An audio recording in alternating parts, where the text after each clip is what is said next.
Hello, hello. Welcome to the Knight's Arm. As you guys can see by the date that we are currently in on the top right hand corner, we are back at the beginning. And this is because I updated the game to 1.5, not realizing that I won't be able to go back to my previous save. I thought maybe there could be a slight chance that it'll still load and it'll just change some of the stuff, but it didn't. So we're completely starting from scratch. I'm going to continue the series episode numbers and keep them consistent with whatever we're doing. So this will just be the next episode. But we are in the 1.5 update, which brought some changes to trade and put some more importance into cultures, which is actually something that was scaring me a bit last update, in which I didn't really know what to do with the cultures. I get some penalties from non-major cultures and stuff like that, but I wasn't really sure what my main culture group is. There was no screen to check that out unless going in I believe it was the government screen where I could check, or some other screen. I'm not sure what other screen it was where I could check my nation. I think it was nation overview. Yeah, so you can see some of this probably looks different, but the cultures was sort of like this aspect that I didn't really know and that the game sort of hit. But now we just have our own tab for it.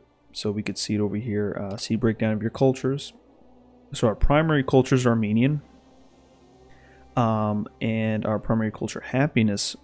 And this is a good tab here to see where I can clearly see what my primary culture happiness is, rather than I think there was, again, some other indirect way of looking at it.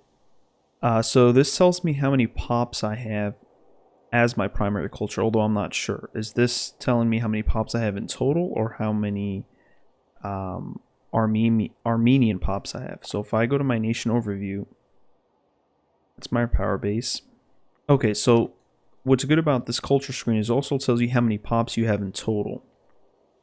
And then this right here tells you how many pops are Armenian. So 589 are Armenian.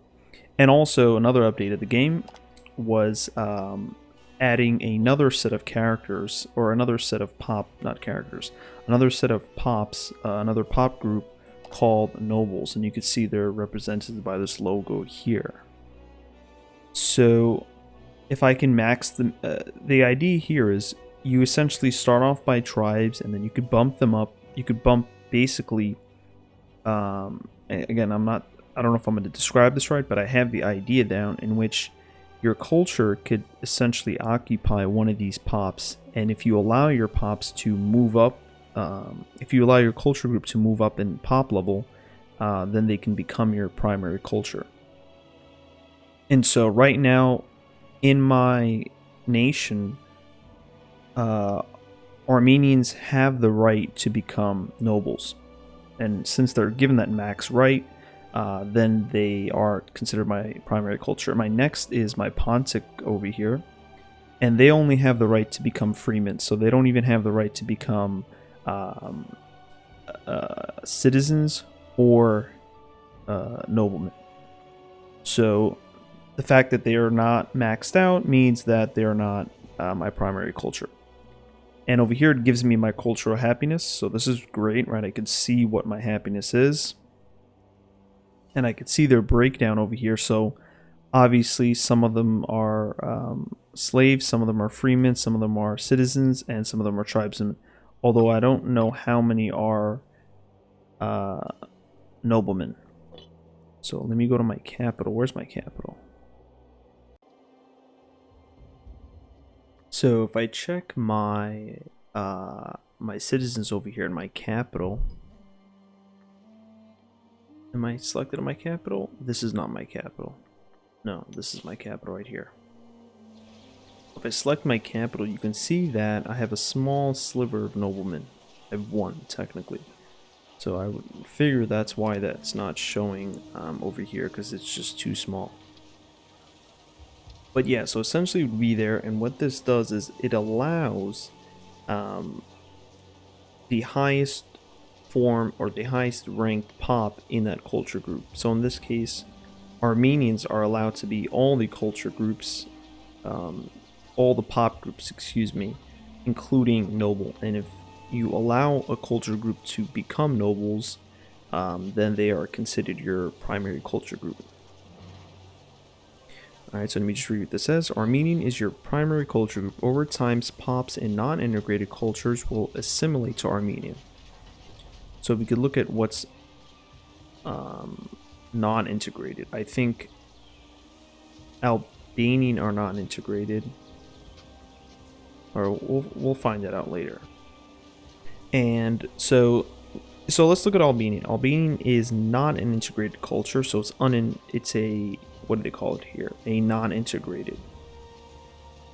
Okay, yep. So over time, obviously, these pops are going to assimilate over here to Armenian.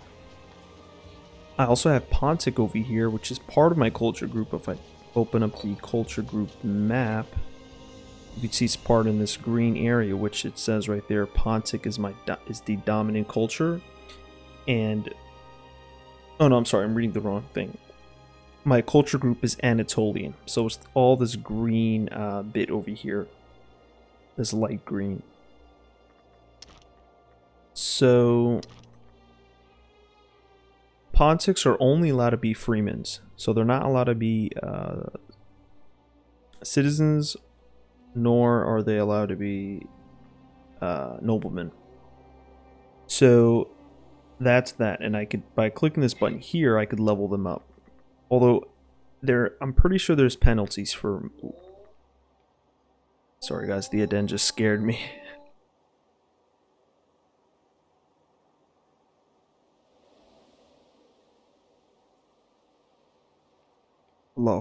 Alright, so I gotta pray in a little bit. So yeah, so I can pretty much level up my citizens over here from my Pontic group.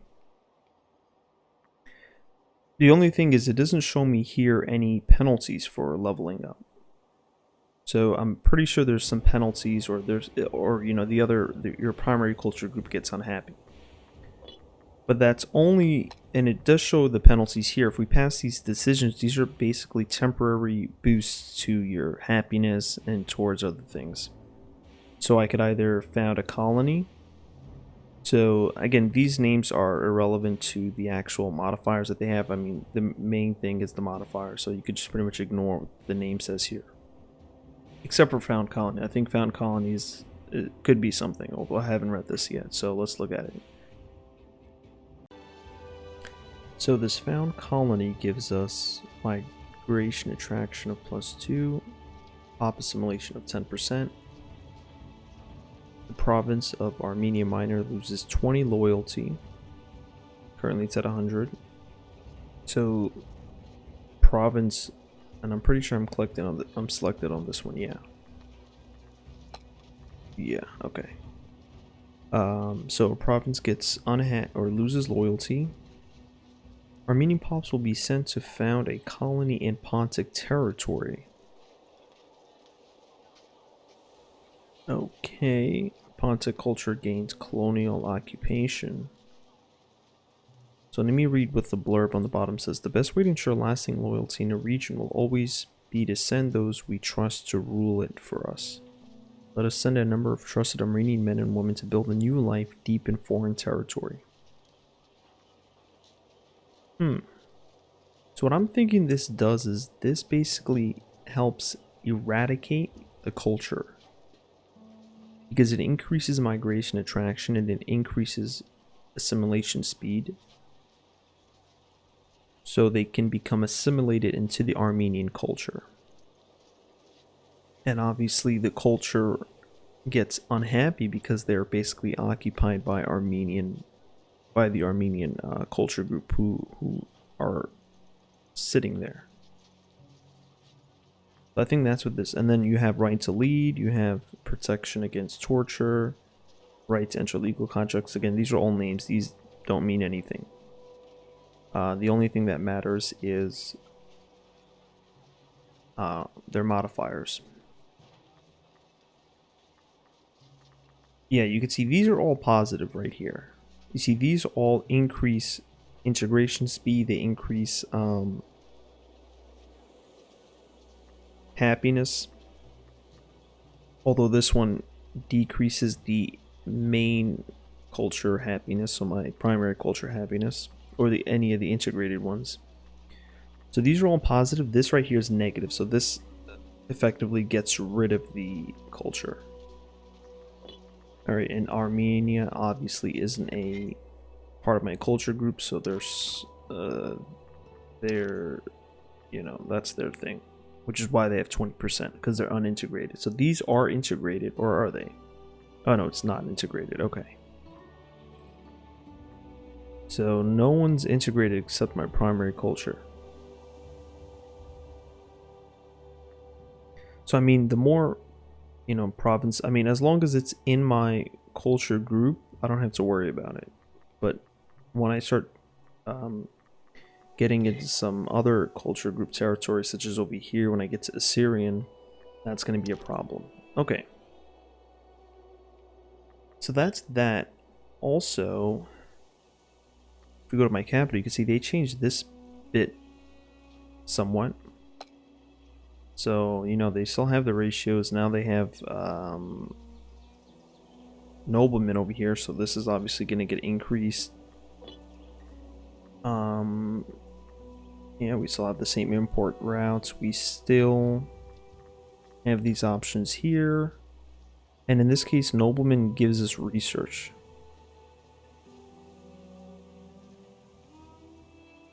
I think and you can see how it highlights it. I like that also.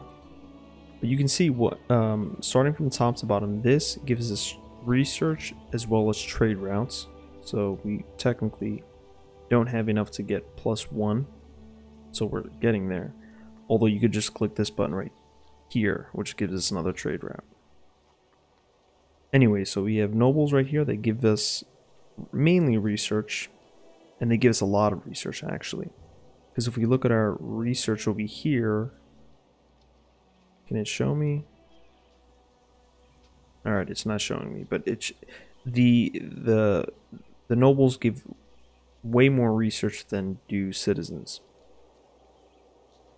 And citizens now produce manpower. So citizens produce manpower in addition to whatever the noble would produce, research and trade routes. Freemen produce manpower and tax, and this does tax and trade goods.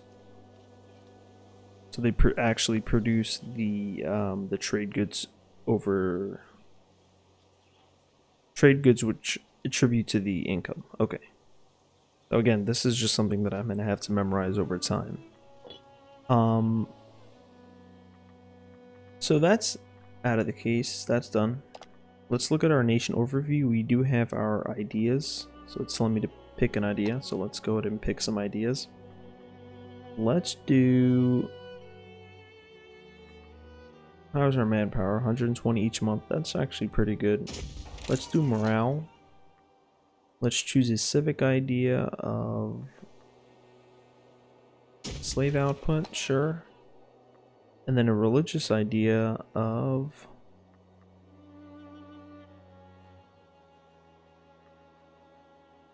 You'd probably do origin myth. We don't have a lot of subjects, so this won't matter to us. And civilization level, we're already pretty civilized, so this only works for nations that are not civilized.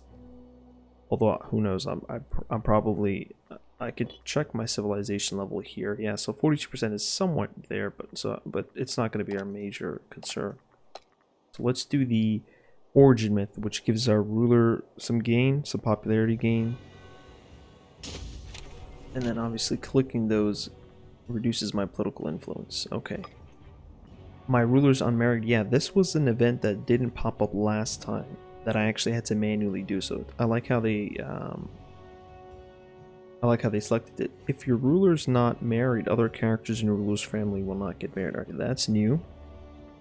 So we could arrange a marriage, or we could do a political marriage. Seek to arrange a marriage with a great family. I think this is mainly for if I want to get married at a late age, and none of my characters, or none of anybody in my family or the royal family can get married or too old. And then I could do a political marriage here, which allows me to marry someone with a great family. I think so. Or am I getting it confused? So if I just click arrange marriage here, this just, yeah, so this allows me to choose someone within my own family. But political allows you to arrange with another great family. So let's arrange a marriage here. So we're at 6588. This will be nice, 897, or mainly 89 over here. We have a 98, and then we have a 69. Yeah, so I'm definitely gonna go with this one, Akka oriented. I think this is the one that I married last time, although they probably changed it. She's polymath, which lowers her zeal. Statesmanship goes up, research points goes up, citizen output goes up. So we'll go with her Akka oriented. Have I selected her? I did not. Oh yeah, I have to select her over here. Okay, select. A suitable match. After careful deliberation, assessment of potential spouses, and a great deal of research into various bloodlines and heritage, Orontes summoned his aides and issued an offer of marriage to Akka of Oronted dynasty. The envoy reports that the young woman Akka mostly swooned after receiving the news. It may be that Oronted and Akka are an ideal match. Splendid. So she gains loyalty. Great. We could do some inventions. Yeah, let's do that. Let's do heavy infantry discipline. I guess we'll go with this.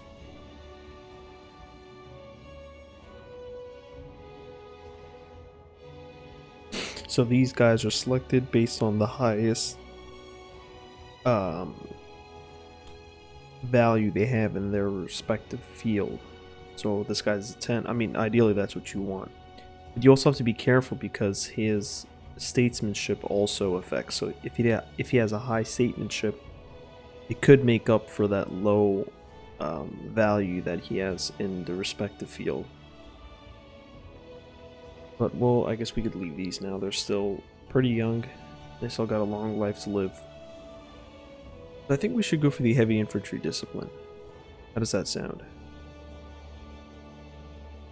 I think we should go for this one.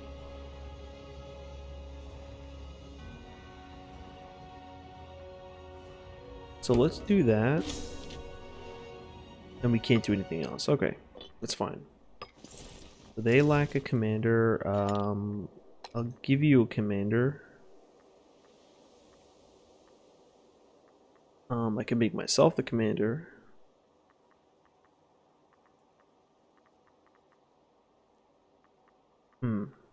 Let's do you. You have some popularity. But I gotta be careful because that is dangerous in terms of the actual cohorts in the division over here can actually become loyal to him, which is the problem that we had a couple of episodes ago. So I gotta be careful of that. But I guess I'll choose him. I got disloyal characters. Alright, this is a new screen. This is a new screen. So disloyal character cause oriented. It is dangerous to upset important characters such as generals and governors. We should keep our friends close. We should keep our friends close, but our enemies closer. Okay. So we could bribe him, we can give them free hands, or we can befriend him. Let us have Orontes the third Oronted give a personal gift to this person, Khosrow, as a way to ensure their loyalty. So we can bribe them. We can show and trust in Khosrow Oronted by stopping watching them as closely. This would increase their corruption and make them a greater problem in the future.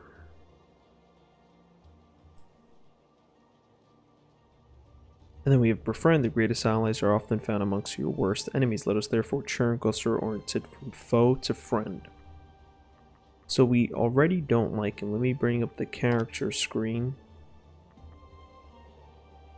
Let's sort it by loyalty. So he's below 30, which means that he's not loyal. What's his role? He's the steward, and he is a pretender to become king. He is the steward. What does that mean? So this is him right here.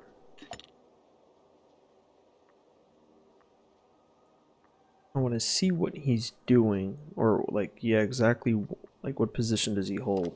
Let me go to my offices. Is it somewhere here? Yep, right here. So he's the steward. Can I change him? You cannot dismiss this character from office as they are too disloyal and refuse.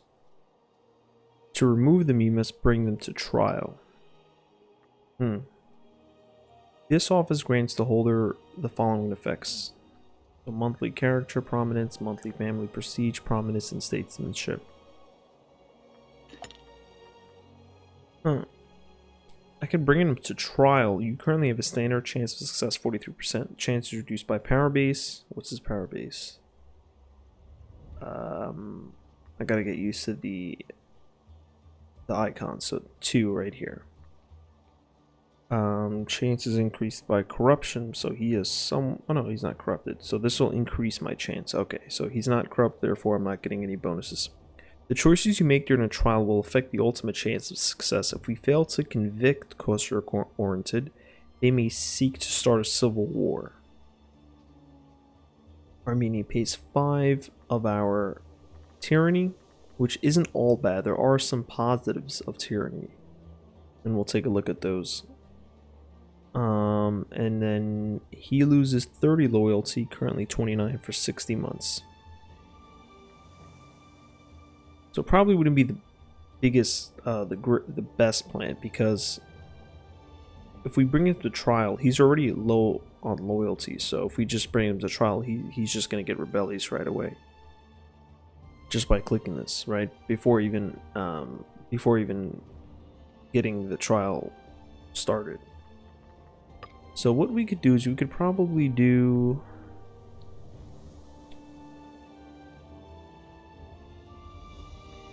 bribe. I think that's the best way to do it. So we bribed him. Although, I gotta click it here. So we pay 5 political influence, which we get from... bunch of different things.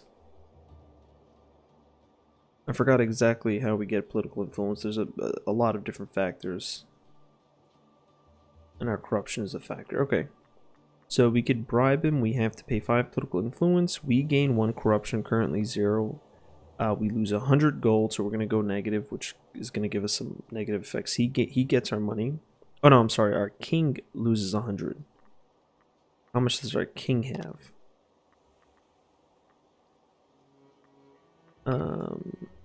So our ruler over here has 500. Alright, so we could probably do this. He gains 15 loyalty for 48 months, so we gotta remember to deal with him after. And he gains 5 corruption. So let's bribe him. Character bribe, alright.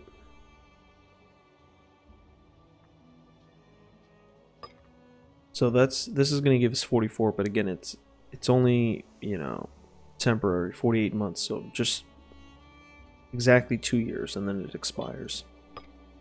We have a bad research ratio, yes, because we need more more pops, more citizens. Alright, so I guess we'll end the episode here and I'll let it drag, but essentially we are starting from scratch just because of the new update and me not knowing that it actually makes my previous save corrupt. But you can see that this used to be Fridge, I think, and now it's the Antagonid Kingdom. I think this part is new. Yeah, so there's some couple different parts. I know some other aspects of the game changed, but we only care about here, so this is what matters to us. So we'll see you guys in the next episode. Thanks for watching, and stay